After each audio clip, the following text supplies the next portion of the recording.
ว่าเสียสภาพเสีย โอ้เป็นไร มากินข้าวตอนนี้ เฮ้ยเหงาเลยเนาะยองคือเก่าไม่ไป มีเงินเมีย เสีย กับ ว่า ว่า ถ้าต้องว่าเสียเป็นยังไง เขาอย่างเลยสาวต้นน่ะแซ่บไหมกินกันลำบากเบามาก ตอนนี้ยังอยู่ไทยอยู่หน่อยจ้ะ เบามาก มาก เบาใหญ่เลยนะ แซ่บ เบ้ากรุงเทพไหมเนาะ มันได้เงินเลยเจ้า นะครับ สร้างเงินสร้างแหวนสร้างแก้ว สั่งกระจก กระจกแก้ว สั่งเบาๆคนไทยเนอะมาสั่งเวรมาได้ ถูกไหม ว่าอย่างกล้ามภาษาไทยเราบอกเขาเยอะ แล้ว เดี๋ จะ ยวแป๊บเดียวน้อย ไม่ใช่แล้วแค่ไปรีพี่น้องอ่ะชอบทำไมแล้วชอบทำหัก เป็นก้อนเดียวเลยแซ่บดีตัวนี้ครับมันเวลาวางน้ำเดียวเลย เขากินก็นอน ขอกินก้อนแซ่บดีครับเอ้ย เยี่ยมมากเยี่ยมมาก ๆเยี่ยมมากที่มาก เยี่ยมมากเข้าใช่ โคตรแซ่บเลยมาไหมนะ เราว่า มึงเก่า เขาอะไร มึงชอบไม่ได้หรอตอนนี้เขามากินข้าวเนาะ เป็นยัง มันเป็นการกินข้าวแบบสามัคคีเลยมาดามมูพูทุกคนกันมีมดกับนอกการเนาะใส่พ่อหน้าว่าเป็นนี่ของเรากินกับกินแกงวายใช่จังเชียว คนเดียวเลยเหรอ แกงวายใช่จังเชียวกระแดงเนาะกระแดงเชื่อแล้วมาเขาตามมาเร็วชื่อไผ่บอกปี2016เลยเดี๋ยวตอนนั้นเขาจะประกาศเดี๋ยวเขาจะประกาศเดี๋ยวพอกับป้ายประกาศว่านี่เชียว มันได้เท่าไรบ้างเลยก่อนจะว่า พอประกาศว่านี่จะเป็นยังเชียว เดี๋ยวต้องไปให้อันกับเจ้าหน้าที่เขาลาจะไม่เสียแต่เป็นสุธิราชเลยอยู่อันบุรพาไปเนี่ยมันโคก ใช่เดี๋ยว เขาจะบอกเรื่องเอื้อนเขาจะปกติเวลาหลายนะตามหามัน เพื่อเลขที่3เพื่อเลขที่ตัวเลิกเชียวเพื่อเลขตัวเลิกเชียวเพื่อเลขที่098สุดยอดเชียว มันโคกหรือมันโค บ้าน กเนี่ย เดียวบ้านเปล่าโอ้ย ได้เสือบง มันตาคนเสียง เมืองกูเขาบ่ห้ามเลยกินได้เมืองกูก่อนแต่มันมีผมจริงๆนี่ครับเลือกชิ้นเสือ เจอ เสือกินได้กินได้เลย เจอเจอ เสือแมวกินได้อยู่เสือแมว ขึ้นไปจนมือให้จนได้มันนี่ จะมีแล้วเนี่ย หมดแล้ว ง่ายไหมครับ เป็นทิศบ่ เอาเลยประกัน นี่เป็นยาชนิดหนึ่งเนาะกินแล้วสมา ได้ ธิ สิ สองคืนมันไม่ได้ครบหลายอยู่ จะแห้ง เขามีคลำปลาคลำคอเขาลาดตัวที่ตัวเดียวมันไม่ได้เห็นอยู่ยังไม่ถือ เหรอ พี่เฮ็ดเอง ผีอยู่ ทั้ ยัง งทะเลเป็นหมู่ยังไม่ถือ นี่คือบุตรได้ปุ๋ยไหมนะ เชียร์ไปเป็น กระ ว่า ทิงเห็นบ่กระทิง เชียร์ไปรับเสือเฉย จะไม่ขาดจะหัวกันจ้ะคนสาว เขาเป็นการกินข้าวแบบสบายๆตามภาษาบ้านนอกบ้านนาเนาะ พ่อจะจริงเดี๋ยวจะจริงอ่ะ เบื่อจะไปกินแท้กันที่อาบน้ำแต่เช้านี่ นี่กูเห็นบ้างนั้นนี่ บ่ไอ้ปันเบื่อจะไปกินแท้ที่อาบน้ำแต่เช้านี่ ไม่เหรอ เอาแหละกินยังไรมื้อน่ะ เขาครบเลยครับ หืม เบียร์หักปวดแล้ว เรื่องไม้นะเรื่องไม้เสีย เดี๋ยวทำสีฮาเลยสีฮาได้เบียร์หักปวดแล้วนะ เดี๋ยวคนมาไม่เห็น มันเราเห็นอยู่1 โมงเราเห็น เศร้าเรา ไม่เห็นนี่อ่ะ บ่ได้เล่นน้องว่าบ่เห็นกินข้าวสารเฮ้ย กูเจอมือตัวนี้ เชียร์เขา วางมือว่างนี่แหละ ถ้าเขาเชียร์ไป ไปกินน้ำเขาวันโรโซเห็นผู้สาวมาหนีปะเขาเลยไปน้ำผู้สาว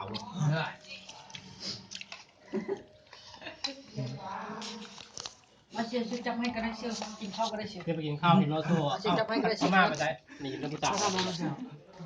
อ๋อนอนนี่กับคำพุยแสดงเนาะพอค้าออนไลน์นั่นนี่กัน ทุกอย่างเนาะ จะได้เนาะขายเครื่องขายเกี่ยวกับอย่าง เรา เนาะ ลอยจะลอยเลย บอกราคาทุกอย่าง เปิดใหม่หรอสบายดีเนาะอันนี้พอค้าคำพุยอินสแนลเนาะ เห็นเวลาเชียร์มัน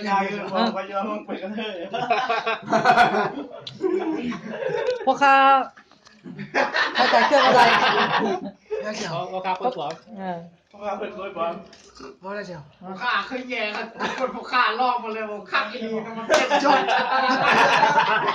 คือทานนะมันมาอย่างนี้นะ พ่อค้านี่ค้าขายหยังเนาะเกี่ยวกับหยังเนาะ ไอ้ขาทั้งเต้าทั้งแล่นเนาะ อ๋อโทษ เชื่อ อยู่ไหน ขา อยู่ไหน เนาะ อยู่บุรพาอยู่บุรพา อายุเราผ้าเนาะ ขายแนวเขาจิไหม่หัวหรือบ่ เอามาแล้วเพราะว่ากับประกาศใช้ตั้งแต่ปี2018เนาะอันนี้ปัจจุบันนี้ปี2012อะนะประกาศ บอกว่า2000นั้นเทคโนโลยีมันสิทันสมัยจังซี่สมัยนั้นมันยังบ่เป็นซิตี้ หมายบอก เราปัจจุบันในอายุเวแล้ว เออ เพราะว่าปัจจุบันเวแล้ว อยู่เวียดปี2006พุ่นน่ะ ของพี่กฎหมายสนใจติดต่อได้กับปุ๋ย กันสน มี ใจ ทุกอย่าง สนใจกองเงินพี่คนมานะติดต่อได้กระบุยตรงนี้ตรง มีนามไปพร้อมอีก เออ มีนามมาสิ เอา โอ้ เงิน โห ติดอะไรเดียวก็ได้เก็บอะไรเดียว เฮ้ยพากันกินนี่กินอยู่ภูอยู่ผาเลย ขาย นี่ ได้ นะ ไหมครับน้ำมันเองขายเลย อันนี้ขายกันเนาะต้องการซื้อตัวนึง5,000เนาะ อืม แม่ละให้ขายเองเขาเป็นวันแก่นะ เออแกงเนาะ อันนี้เข้านี่นะ เอ เอา อ ให้ขายบีเด้อบีเทียม หมดแล้วเนาะพ่อค้าเพิ่นมีแต่สุดน้ำมันแกงวันนี้ เครื่องแกงแซ่บเนาะเพราะว่ามันอยู่มาพัก อ๋ออยู่ภูอยู่ผาเสียตรงว่ามันพักมันบ่ อ คื ยู่ อ อ เสี ยู่ ย หาอยู่หน้าเก่าอยู่หน้า หยอกเอา พม่าเนาะนี่เนาะ เข้ามา เรียนดีเด่นเนาะกำลัง นั่นคือ มีเป้าหมายจะไปเรียนต่ออยู่จีนนั่นนี่เนาะ มีการค้าคือบนด้านน้ำแข็ง เช็คภาษา จากนั้นจะไปเรียนจีนจะไปเดือนไหนนี่ ได้ภาษาจีนตัว อ๋อพ่อค้าเพิ่นบ่ชอบแล้วพ่อค้าเพิ่นขี้คุยหลายเนาะ ข้ากินเนาะข้ากินเนาะตอนกินว้าวอะไรเนาะ อันนี้พ่อค้ากินนะนี่นะเออ อิ่มเลยเนาะพี่น้องนะวันนี้ เอาดูพี่เป็นดีเจเนาะดีเจเก็ตเนาะนี่เนาะใครสนใจก็ติดต่อหาเด้อนี่ดีเจนี่เด้อดีเจเด้อดีเจยินจบตั้งแต่เวียดนามเนาะดีเจนี่เนาะ ยังมีแฟนอยู่เด้อ เออดีเจนี่จบตั้งแต่เวียดนามมาแล้วดีเจนี่ก็ ย่องกันดีเนาะ เอออันนี้กระเป๋าแล้วเนาะนี่เนาะ ถ้ากินคุยง่ายคุยด้วยเนาะ เออ เป็นเชื่อมเนาะพี่น้องเนาะ เออก องละ อ่า มีอย่างไรเพราะว่า อันนี้ผู้หานี่เป็นพ่อค้าเหรอ ถ่ายตรงนู้น เชี่ยวตอนนี้สนใจหลานเชี่ยว เอาตรงมาเกี่ยวกันค้าขายตัว โอ้ได้แล้วเลยได้เป็นน่าจะเบอร์เดียวเป็นเบอร์หลานเชี่ยวเดียว เขาเป็นพ่อค้าเขาต้องรวมเป็นพ่อค้าอันนี้เป็นผู้ น่าเหมือนเดียว อันนี้ผู้ล่าเขา น่าจะเอาชิไปซื้อเสือซะ เออ เชี่ยว บอสต้องทำมาซอกเสือ เชี่ยวเชี่ยว แถวบ้านหาเสือให้ได้บ่พ่อค้าแบบมีคนน่ะจับจองกันเลย เชี่ยวเชี่ยวจะได้จองโต๊ะมาเนี่ยมาเล้งตัวผู้ตัวนึงตัวแม่ตัวนึงได้มาเชี่ยวเดี๋ยวเสือผู้เนิ่นนั่นเชี่ยวเวลาคนจะมาจะได้กัดกินเลยได้ไหมเชี่ยวได้เสือได้เสือเชี่ยวแม่เชี่ยวเสือแม่เลยนะก็จะทักเบาเนี่ยแล้วจะพูดตัวแม่ พ่อค้าเพิ่นซอกก่อเสือเนาะทางตัวแม่เนาะ เป็นแบบเห็นไทยเนปาลเป็นตุบายเนาะเขาเลี้ยงเสือเลี้ยงสิงเนี่ยจะเลี้ยงเขา เอามาเอามีดนี่ ช่วงไปขายซาอุก็ได้ตอนนี้ก็ในเวลาการเวลาการกินข้าวแล้วพอโอกาสจะได้ลาไปก่อนเนาะลาไปพริกตดเนาะพริกตด ต้องกินคงไม่ได้หรอกพี่น้อง ตดเนาะอย่าบอกเพลอวันนี้ตดเนาะเสี่ยมอนอย่าบอกเพลอเด้อว่าพักนี้ตดสิ ทำไมพ่อตุ๊ดเจอบ่บอกใครเจอ สิบ่บอกเพิ่นเชียวสิบ่บอกเพิ่นเชียว เขาต้องมีเอาจังหวัด เชียว พูดอ่ะ เชียวอย่าบอกเด้อบอกสมัยพ่อมันตดสิเนาะ บอกมาได้แล้วว่ากันตดอ่ะใช่ เชียวบอกเชียวอย่าบอกเชียวความลับเชียวบอกมันจะมันอายเชียวเชียวบอกมันอายเชียวเชียวเชียวเชียวสิบ่บอกเพิ่นว่าเสียตดเพิ่นเป็นไรเลยสิบ่บอกเชียว เวลาจะมาเรียนสอน เป็นนักเชียวบอกเพิ่นเชียวความลับเชียวเอาตัวนี้เนาะ